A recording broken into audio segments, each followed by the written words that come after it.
जिसने मेरे गुरु के शिव धनुष को तोड़ा है। तब भगवान राम आगे बढ़कर बोले हैं, हे महाराज, नाथ शंभु धनु भंजन, जिसने शिव जी का धनुष तोड़ा है, कोई क्यों एक दास तुम्हारा। कोई आपका ही सेवक होगा जिसने ये धनुष तोड़ा है, कोई आपका ही भक्त होगा।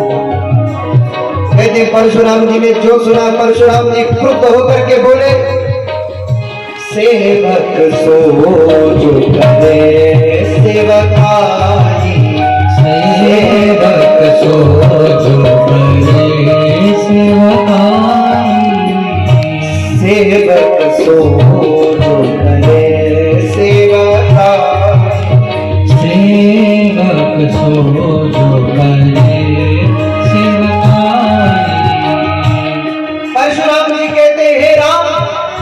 सेवक वो नहीं है जो धनुष तोड़ता है, सेवक वो है जो सेवा करता है। अरे धनुष तोड़ने वाला सेवक नहीं हो सकता।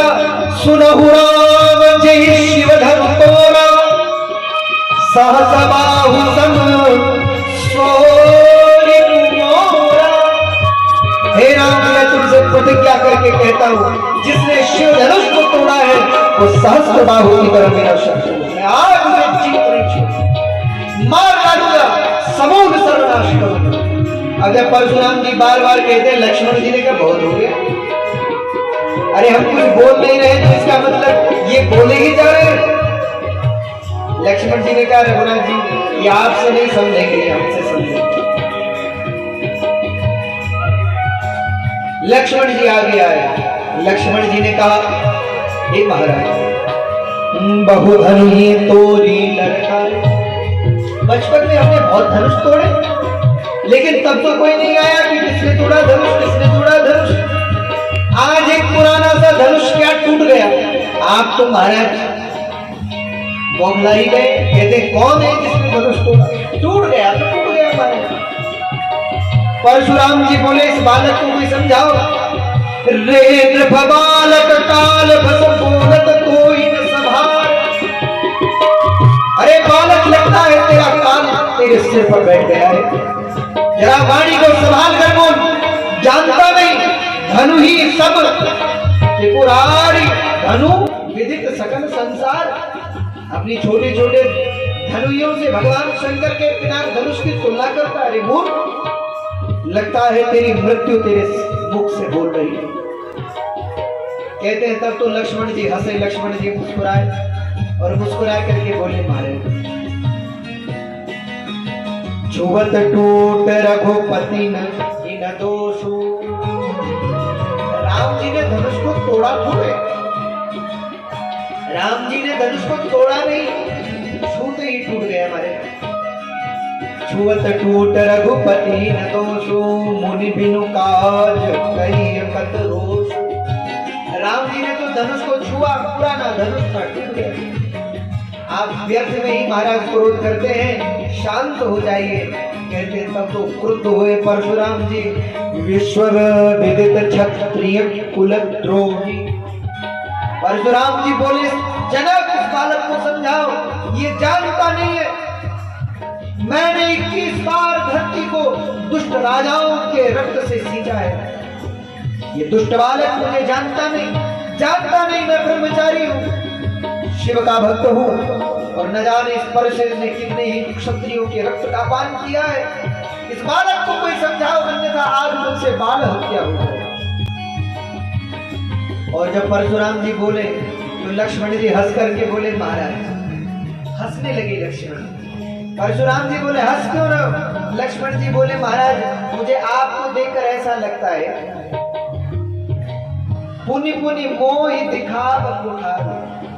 जब मुझे आप बार बार ये परसा दिखाते हैं और कहते हैं देख ये परसा, मैं तुझे मार डालूंगा, तो मुझे ऐसा लगता है कि चाहत उड़ावन फूक की पहाड़।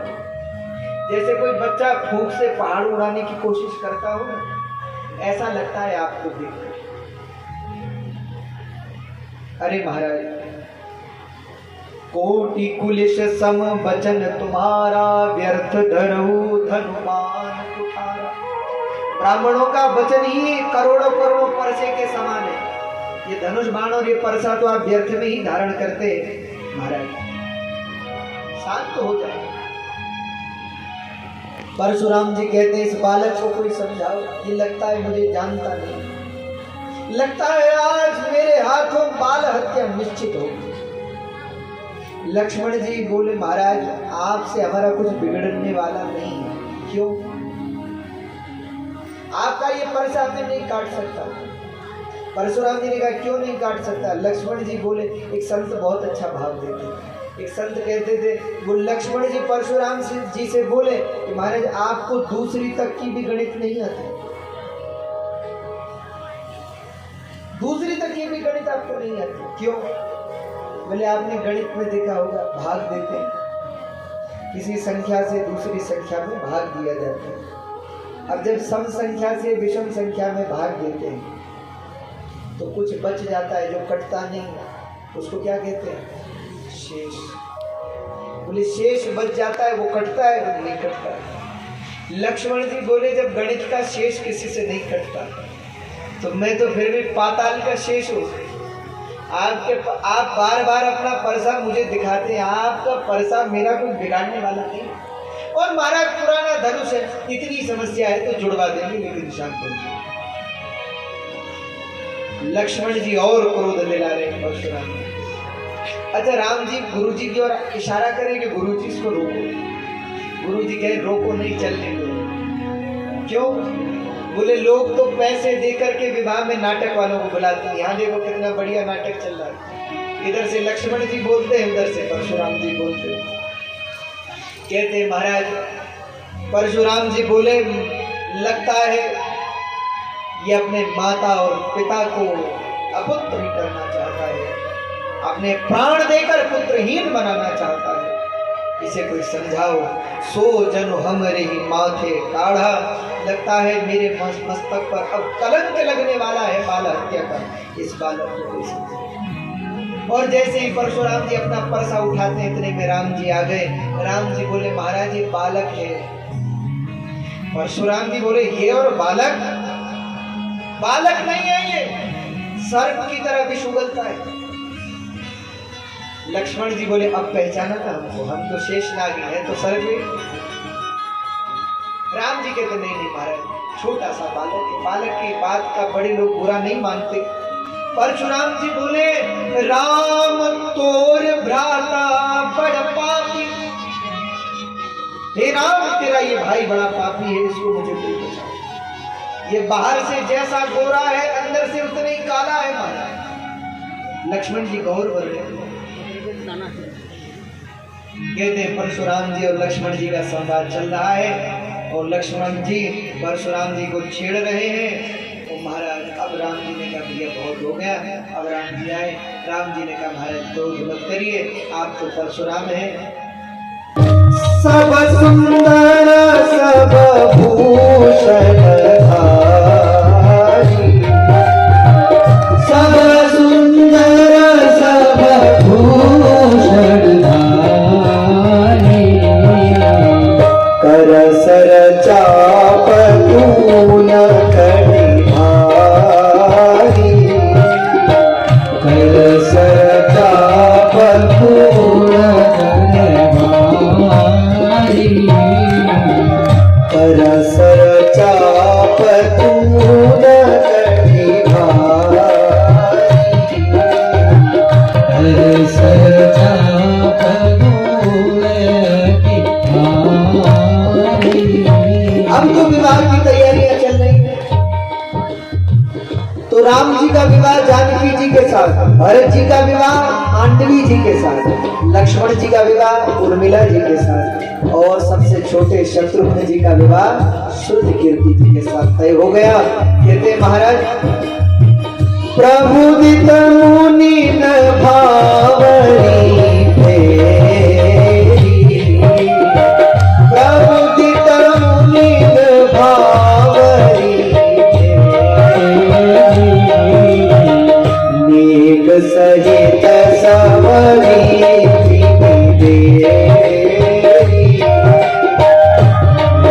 सहित सवरी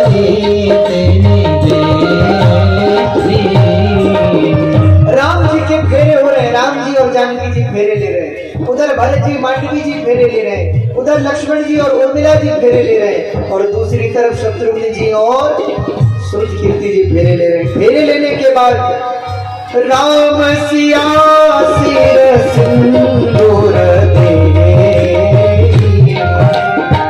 राम सिया सिर सिंदूर दे,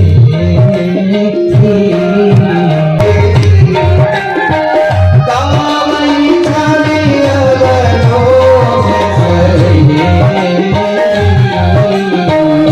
का विवाह हो गया। विवाह होने के बाद जनक जी ने यथाशक्ति बेटी को दान दिया।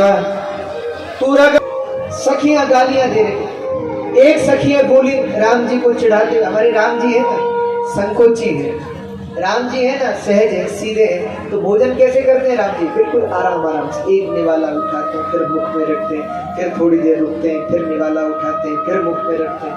अब जब राम जी को ऐसा देखा सखियों ने, तो सखियां कहने लगी, बोले देखो तो बेचारे कितने कमजोर हैं, निवाला भी नहीं उठ रहा इनसे, देखो। अरे राम राम राम, लगता है बड़ी कमजोरी आ गई। एक बताओ निवाला नहीं उठ रहा, तो लक्ष्मण जी बोले तो फिर धनुष क्या तुम्हारे पिताजी ने उठाया? अरे जिस धनुष को 10,000 राजा नहीं उठा पाए उसे राम जी ने उठाया, तुम कहते हो कि राम जी से निवाला नहीं उठ रहा? सखियां बोली किसने कहा कि राम जी ने धनुष उठाया? कह देंगे तो तुम मान लोगी कि नहीं? सखियों ने कहा बिल्कुल मान लेंगे, पर गुरु जी कहें तो कह दो। तो लक्ष्मण जी ने कहा गुरुदेव आप कह दो कि राम जी ने धनुष उठाया। विश्वामित्र जी बोले धनुष? अरे गुरुदेव सोचने की क्या बात है, सारी दुनिया ने देखा, आप बताओ आपने देखा कि नहीं? बोले उठाया तो राम जी ने, लेकिन देखा नहीं। राम जी ने इतनी जल्दी धनुष उठाया कि किसी ने धनुष उठाते देखा ही नहीं। सबने सीधे धनुष के 2 टुकड़े हुए देखे, धनुष उठाते नहीं देखा राम ने। लेत चढ़ावत खेचत गाड़े और काहू न लखा, किसी ने नहीं देखा काहू। तो सखियां कह रही हैं, बोले मुनि कौशिक के जंतर मंतर और मां गिरिजा की बानी। कैसे टूटा धनुष? ये सुन। बोले 4 लोगों के कारण धनुष टूटा है, राम जी ने नहीं तोड़ा धनुष। राम जी बोले 4 लोग कौन? सखियां बोली पहला कौशिक मुनि के जंतर मंतर और गिरिजा की बानी। पहला आपके गुरु जी ने कुछ मंत्र पढ़ा होगा, विश्वामित्र जी ने कोई मंत्र किया होगा। दूसरा बोले भगवती गिरजा ने पहले ही जानकी जी को कह दिया था कि यही मिलेंगे पति रूप में, तो भगवती की वाणी सत्य हुई। तो कौशिक मुनि के जंतर मंतर और गिरिजा की बानी और प्रेमी जन के मंजू मनोरथ पुनि मिथिला के पानी। प्रेमी जन के मंजू मनोरथ पुनि मिथिला के पानी। एक तो कौशिक मुनि आपके विश्वामित्र जी के मंत्र का प्रभाव, दूसरा गिरिजा जी की वाणी, तीसरा सब भक्तों के मनोरथ, तीसरा सब भक्तों के मनोरथ, और चौथा बोले पुनि मिथिला के पानी। यहाँ के पानी का बल है, पानी का चमत्कार है। राम जी ने मिथिला का पानी पिया तो शक्ति आ गई। ऐसे ही राम जी से वो धनुष उठाना, तो राम जी ने जानकी जी की ओर देखा और जानकी जी ने राम जी की ओर देखा, और जानकी जी जब मुस्कुराई तो राम जी के अंदर ऐसी शक्ति आई कि बल लग गया और धनुष टूट गया। ये तो जानकी जी ने तोड़ा है राम जी। अब लक्ष्मण जी बड़े परेशान हैं कि इनका करें क्या, ये तो कुछ मानती ही नहीं। धनुष को देखा तो राम जी तो पहले ही समझ गए थे कि ये हमसे टूटने वाला नहीं, उठने वाला भी नहीं। इसलिए राम जी ने जानकी जी की ओर देखा, और जानकी जी जब मुस्कुराई तब धनुष उठा। तो जानकी जी की लीला है। तो लक्ष्मण जी बोले कि चलो हमने मान लिया, धनुष भी नहीं उठाया, धनुष तोड़ा भी नहीं, तो फिर राम जी के गले में जयमाला डाली। क्यों बोलो भाई? जब राम जी ने न सखी कहे सौमित्र जो, सुमित्रानंदन है ना, तो हे सुमित्रानंदन, छोड़ो वृथा विचार। अरे ये बातें छोड़ो, क्यों? बोले जा ही कहत जयमाल, तुम जिसको तुम जयमाल कहते हो ना, उसको हमारे यहाँ ता ही कहता हम हार। माला को हार भी तो कहते हैं, भाई हार पहनाओ। अरे जिसको आप जयमाल कहते हो उसको हमारे यहाँ हार कहते हैं। राम जी तो हार गए थे मन ही मन, इसीलिए हमने हार पहना। लक्ष्मण जी के तर्क नहीं चल रहे सखियों के आगे। सखियां राम जी को चढ़ा रही है, राम जी से कह रही है, राम जी अच्छा वहाँ क्या होता है, जैसे हमारे यहाँ जमाई कहते हैं या वर कहते हैं, मिथिला में पहुना कहते हैं। जो जिसका विवाह होता है उसको ससुराल में पहुना कहा जाता है। तो वहाँ का एक लौकिक गीत है, वहाँ की बोली में, मिथिला की बोली में गाते हैं। हम जब गए थे तब हमने सीखा कि भैया मिथिला में कैसे विवाह का गीत गाते हैं, तो बड़ा सुंदर गीत है।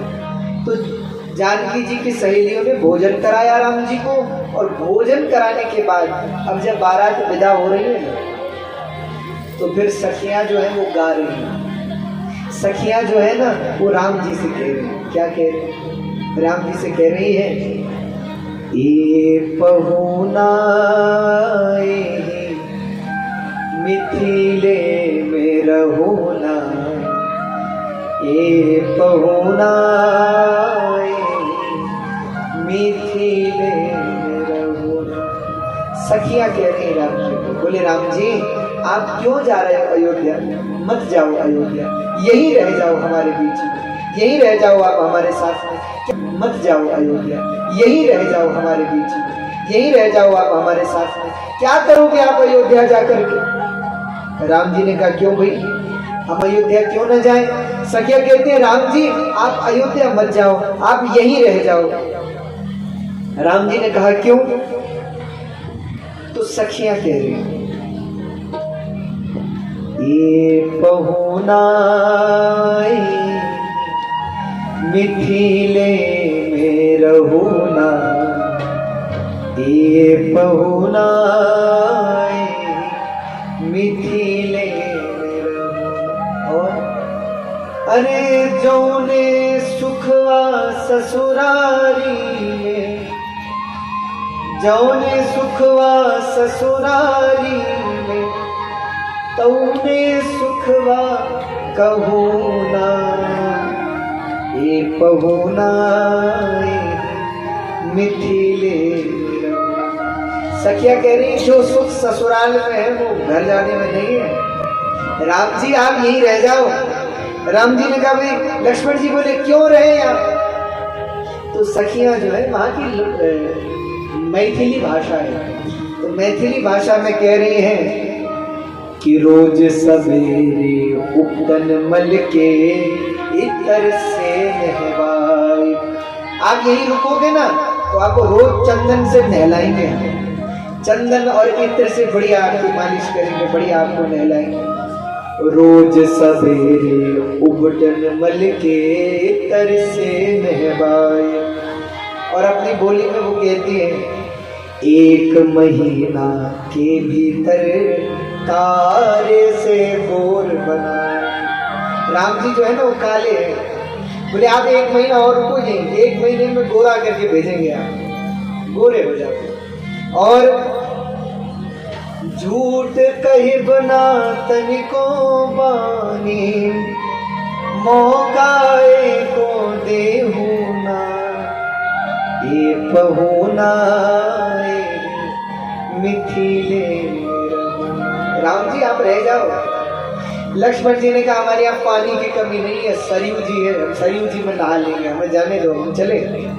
तो सखियां क्या कहती हैं, नित नवीन मन भावन व्यंजन पर सत कंचन थारी। अगर यहीं रुकोगे आप तो रोज सोने के थाल में नए नए व्यंजन, नए नए भोजन आपको बना बना के खिलाएंगे।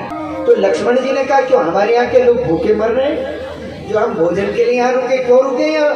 हमारी अयोध्या में भोजन की कमी थोड़े है। सखियां बोली आपके यहाँ भोजन होगा, लेकिन स्वाद भूख बढ़ जाए सुनी सारी सरहज की गाय। अरे अयोध्या में भोजन की कमी तो नहीं है, पर बताओ अयोध्या में कोई गाली देने वाला है आपको? लक्ष्मण जी ने कहा कौन देगा राम जी को गाली?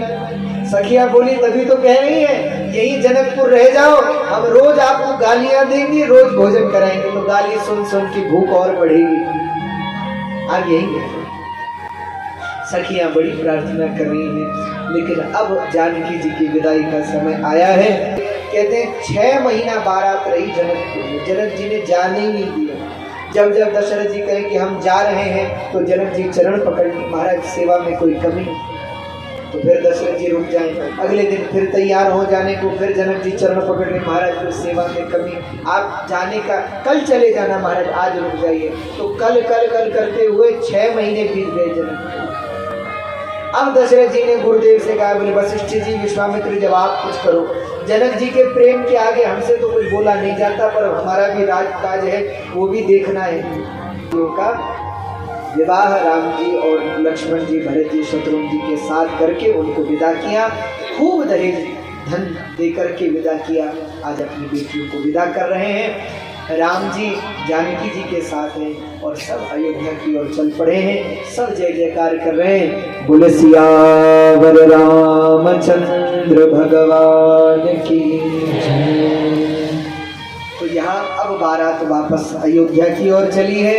जैसे ही सब अयोध्या में पहुंचे हैं, तीनों माताएं मुख्य द्वार पर आरती का थाल लेकर खड़ी हैं। राम जी की जानकी जी की आरती उतार रही हैं और आरती उतार करके राम जी जानकी जी का स्वागत कर रहे हैं। सब अयोध्यावासी सब मिल करके गा रहे हैं, सब जय जयकार करते हुए गा रहे हैं। सब कह रहे धन्य है अयोध्या नगरी, आज राम जी की विवाह का उत्सव। आज हम लोग धन्य हैं क्योंकि हम लोग वो विवाह का उत्सव अपनी आंखों से देख रहे हैं। सब अयोध्या के लोग राम जी और जानकी जी का जय जयकार कर रहे हैं। बोले सियापति रामचंद्र भगवान की जय। आज मैं कही थी बोली, मैं आपसे हाथ जोड़कर मांगती हूँ महाराज, मांगा हूँ दूसर पर कर जोड़ी, मैं हाथ जोड़कर दूसरा वरदान मांगती हूँ। पूरा नाच मनोरथ, आप मेरे मनोरथ को ठुकराइएगा नहीं, पूर्ण करिएगा। दशरथ जी बोले बोलो देवी। आवाज कह गई ने रुख बदला, मुख बदला, वाणी बदली और मुख फेर कर कहा, महाराज अगर आप दूसरा वरदान मुझे देना ही चाहते हैं तो मुझे दूसरे वरदान के रूप में ये चाहिए कि आपस वेश शेष उदासी, तापस वेश विशेष उदासी। तपस्वियों का वेश बना करके, अब जो कई मैया ने कहा तापस वेश विशेष उदासी, तपस्वियों का रूप बना करके दशरथ जी बोले बस बस बस देवी मैं समझ गया। क्या समझे आप? बोले तुम यही चाहती हो ना कि भरत को राजा बना करके मैं और तीनों रानियों से जंगल में जाकर भजन करूं। बिल्कुल ठीक कहा तुमने, मेरा भी यही विचार है। फिर मैं भी भगवान का भजन करूंगा, संसार छोड़ दूंगा। क्या कही जी ने कहा महाराज मैं आपकी बात नहीं करूंगा। दशरथ जी ने कहा तो फिर कौन? क्रुद्ध होकर के कही जी ने कहा महाराज कान खोलकर सुन लीजिए। तापस वेश विशेष उदासी, तापस वेश विशेष उदासी। 14 बरिस राम वनवासी, 14 बरिस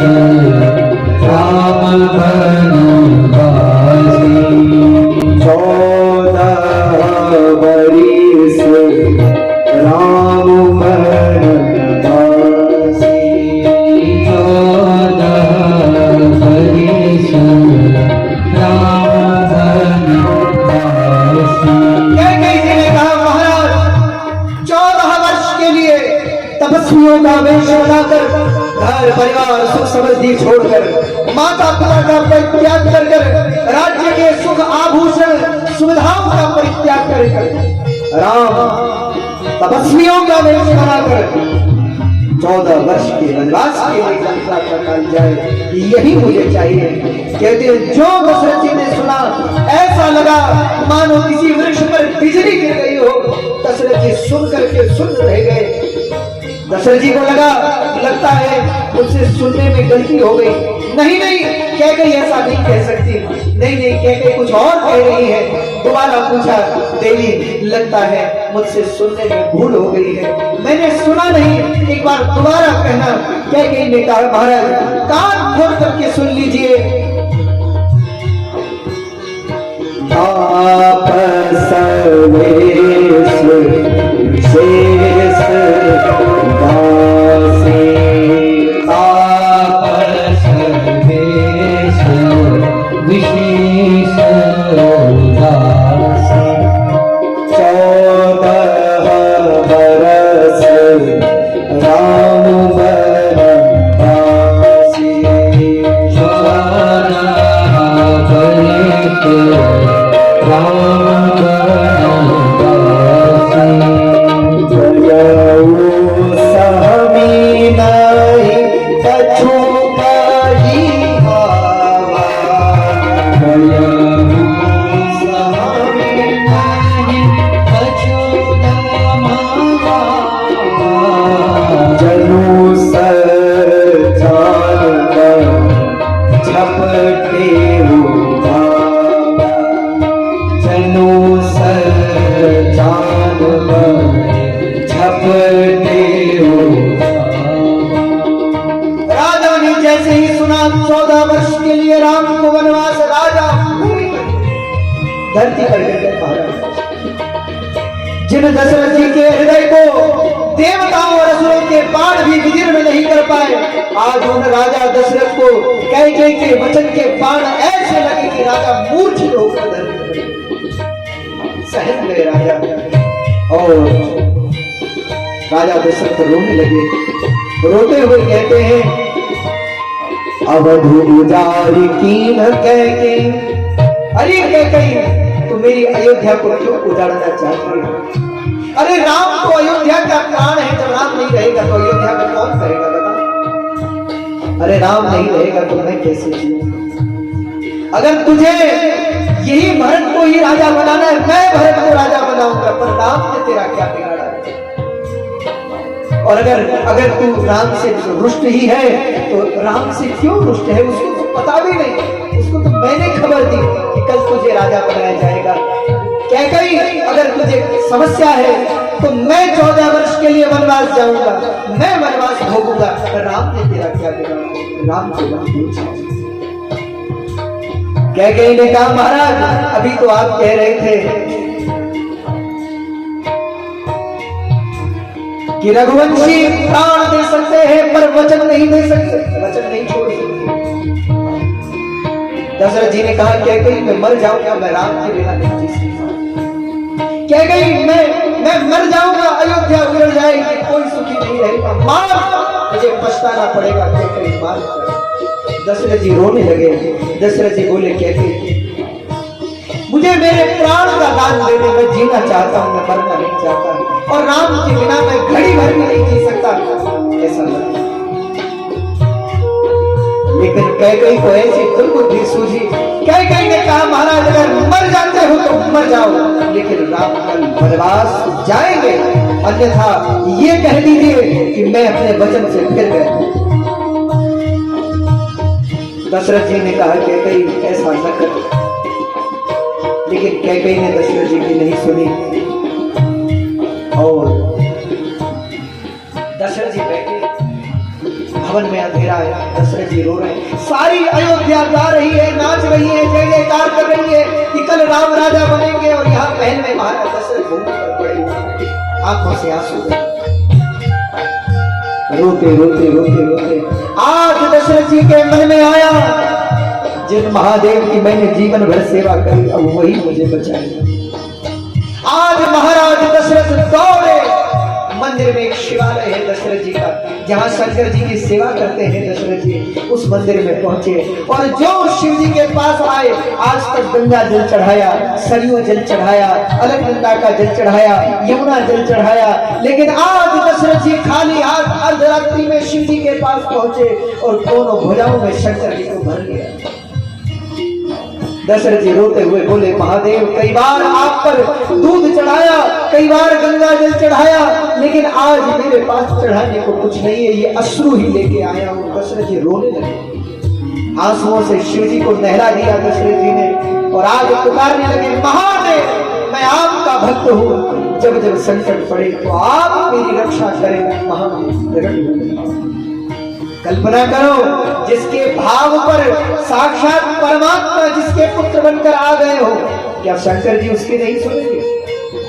जैसे ही दशरथ जी ने पुकारा शिव जी को, आज भगवान विश्वनाथ दशरथ जी के सामने प्रकट हो गए। दशरथ जी भगवान विश्वनाथ की स्तुति कर रहे, वंदे वंदन तुष्टमानसमति प्रेम प्रियं प्रेमदम् पूर्णं पूर्ण प्रपूर्ण पूर्ण निखिलये स्वर्यैकवासं शिवम् सत्यं सत्य प्रसत्य सत्य विभवं सत्य प्रियं सत्यदम् विष्णु ब्रह्मनुतं स्वकीय कृपयोत्पादाकृतिम्। दशरथ जी कह रहे, महादेव चंद्रोद्भाषित शेखरे स्मर हरे गंगाधरे शंकरे सर्वैर्भूषित कंठकर्ण विवरे नेत्रोत्तमैश्वाधरे दंते वक्रट सुंदरांबरधरे त्रैलोक्य सारे हरे मोक्षार्थं कुरुचित्रवृत्तिमखिलानन्ये स्तुतिं करोमि। हे महादेव अब आप रक्षा करो। आज भगवान विश्वनाथ प्रकट हो गए और भगवान विश्वनाथ ने कहा, हे दशरथ। दशरथ जी ने महादेव के चरण पकड़ लिए और रोते हुए दशरथ जी बोले, हे महादेव मैं आपसे सदा से एक बात कहता आया हूं कि किम वानेन धनेन वादिकरिभि प्राप्तेन राज्येन किम वा पुत्रकलत्र मित्र पशुभिर्देहेन गेन किम ज्ञात्वैतच्छडभङ्गुरं सपदिरे त्याज्यं मनो दूरतः स्वामार्थं गुरुवाक्यपारमति। ये धन, ये मन, ये तन, ये घर, ये राज्य, ये परिवार, ये सुख, ये पुत्र, ये समृद्धि मेरा नहीं है, आप। हे महादेव। दशरथ जी रो रहे हैं। शंकर जी ने कहा, दशरथ रो क्यों रहे हो, बताओ क्या बात। दशरथ जी रोते हुए बोले, महादेव मुझे बचा लीजिए, मैं मरने वाला हूं, मुझे बचा लीजिए, मैं जी नहीं सकूंगा, मुझे बचा लीजिए। शंकर जी ने कहा, दशरथ महाकाल का भक्त होकर के काल से डरता है, क्यों रो रहा है, क्यों मृत्यु से डरता है। दशरथ जी ने कहा, महाराज कल राम वनवास जाएंगे और राम अगर वनवास चले गए तो ये दशरथ जी नहीं सकता। मछली बिना पानी के जीवित रह सकती है, मनुष्य बिना श्वास के जीवित रह सकता है, पर ये दशरथ राम की बिना नहीं जी सकता। इसलिए अगर आप मुझे बचाना चाहते हो तो राम जी को रोक लो, कल राम जी लड़ना।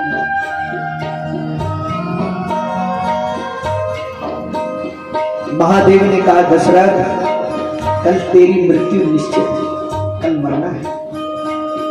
तो दशरथ जी ने कहा, महाराज अगर मरना ही है, मरना ही है तो एक एक आशीर्वाद दीजिए कि मेरे प्राण राम को देखते हुए निकले, मैं राम को देखते देखते मरूं, इतना तो कर दीजिए।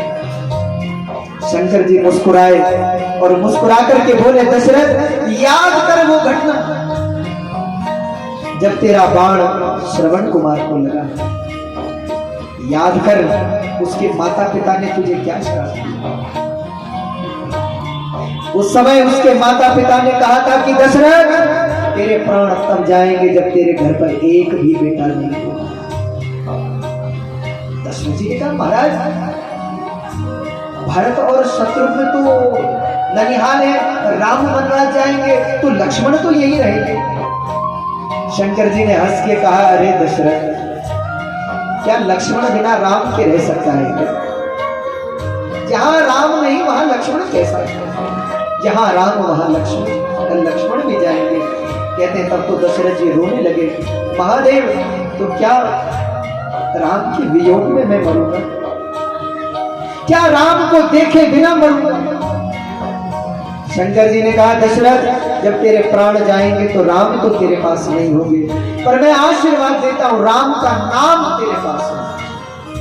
तेरे मुख में बैठकर मैं राम नाम दूंगा चिंता। इसलिए दशरथ जी ने प्राण त्याग के समय 6 बार राम कहा। हमारे यहाँ शंकर जी के 5 सिर कहे गए, 55 है शंकर जी। आरती में कहते हैं ना, एकानन चतुरानन पंचानन राजे। शंकर जी 55, तो 5 सिर शंकर जी के और 1 मुख दशरथ का, तो 6 बार दशरथ जी ने राम नाम दिए।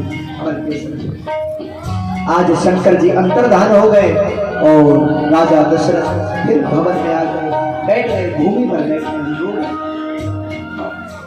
मंत्रियों को बुलाया है, प्रातः काल हो गई है। मंत्रियों ने दशरथ जी की ऐसी दशा कभी जीवन में नहीं देखी थी। दशरथ जी भूमि पर।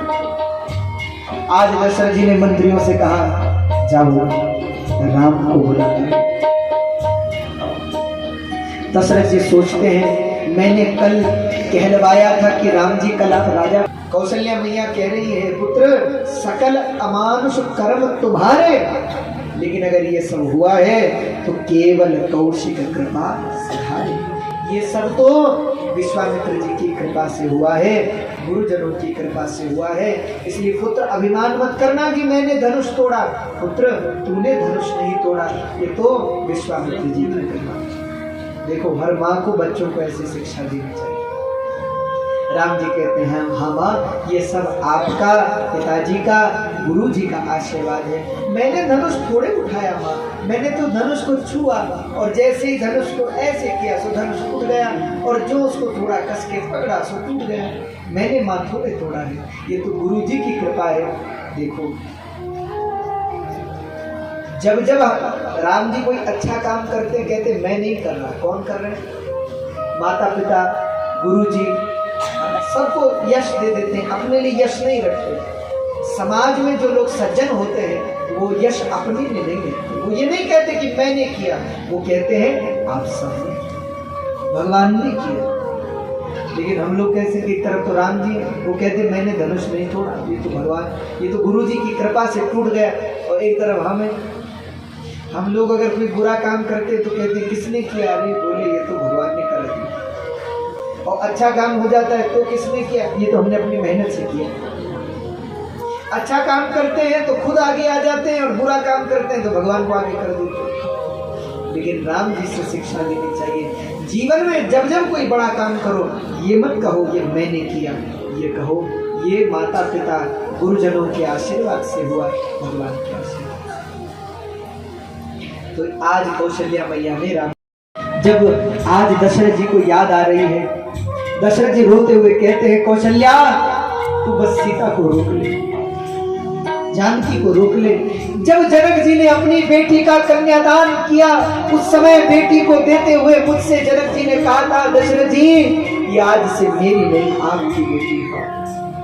इससे कोई भूल चूक हो जाए, कोई गलती हो जाए, इसको क्षमा कर देना। आज जब वो जनक जी मुझसे पूछेंगे कि महाराज मेरी बेटी कहाँ है, तो मैं क्या उत्तर दूंगा? दशरथ जी रोते हुए कह रहे हैं,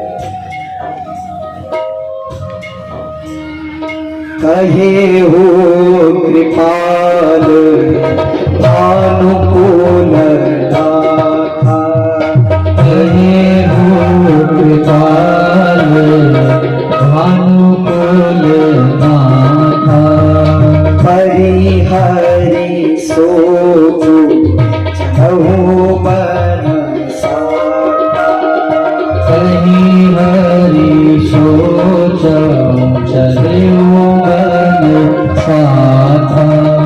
दशरथ जी कहते हैं, मैं जनक जी को किस मुख से कहूंगा कि जानकी वनवास चली गई? मैं नहीं जी सकूंगा। दशरथ जी रो रहे हैं। यहाँ कैकेयी जी देख रही है, पर कैकेयी जी के मन में दया नहीं। आज जानकी जी ने अपने गहने उतारे, बलकर वस्त्र पहन लिए, लक्ष्मण जी ने वस्त्र पहन लिए और अब पिताजी को प्रणाम किया। राम जी ने, जानकी जी ने, लक्ष्मण जी ने, पिताजी आज्ञा दीजिए। और अब राम जी चलने को तैयार हुए। दशरथ जी ने सुमंत्र जी को साथ भेजा है और राम जी, जानकी जी जब चल रहे हैं जंगल की ओर, तो जंगल को जाते जाते जब निकले हैं अयोध्या से बाहर, सुमंत्र को भेजा। क्यों? बोले कुछ दिन जंगल घुमा करके सुमंत्र मेरे राम को वापस ले आना, मैं राम के बिना नहीं जी सकता। आज राम जी चल पड़े हैं वन को, जानकी जी के साथ, लक्ष्मण जी के साथ रथ पर बैठे हैं और रथ पर बैठकर चले हैं। अयोध्या के लोगों ने कहा जब राम अयोध्या में नहीं रहेंगे तो अयोध्या कैसी? जहाँ राम है वही अयोध्या है। अब तो अयोध्या नगरी के लोग राम जी के पीछे पीछे लग गए और राम जी को विदाई दे रहे हैं। सब रो रहे हैं, सब राम जी को विदा दे रहे हैं। बोले सियावर रामचंद्र भगवान की। अब आज लक्ष्मण ने मन में एक विचार किया और एक संकल्प लिया। लक्ष्मण जी उदास है। राम जी ने कहा लक्ष्मण उदास क्यों? घर की याद आ रही है। लक्ष्मण जी ने कहा भैया घर की याद नहीं आ रही, मेरा तो घर ही साथ है, आप ही मेरा घर है, तो उदास क्यों? लक्ष्मण जी बोले प्रभु आपने अयोध्या के लोगों को सोए सोए ही छोड़ दिया। राम जी बोले अगर उनको भी ले जाता तो अयोध्या नगरी में लोग परेशान होते, जंगल जंगल कहाँ भटकते बेचारे। लक्ष्मण जी ने कहा भैया आज मैं एक प्रण करता हूँ, एक वचन देता हूँ। क्या? बोले अयोध्या के लोग सो गए इसीलिए आप उन्हें छोड़कर चले गए। मैं आज वचन लेता हूँ कि 14 वर्ष तक सोऊंगा ही नहीं। कहीं मैं सोया और आप मुझे छोड़ के चले गए, मैं कैसे जीऊंगा?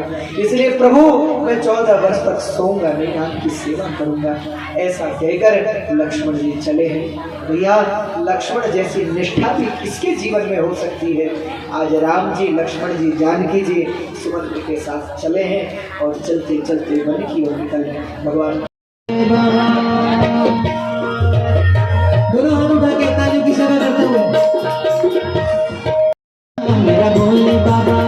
मेरा भोले बाबा तेरा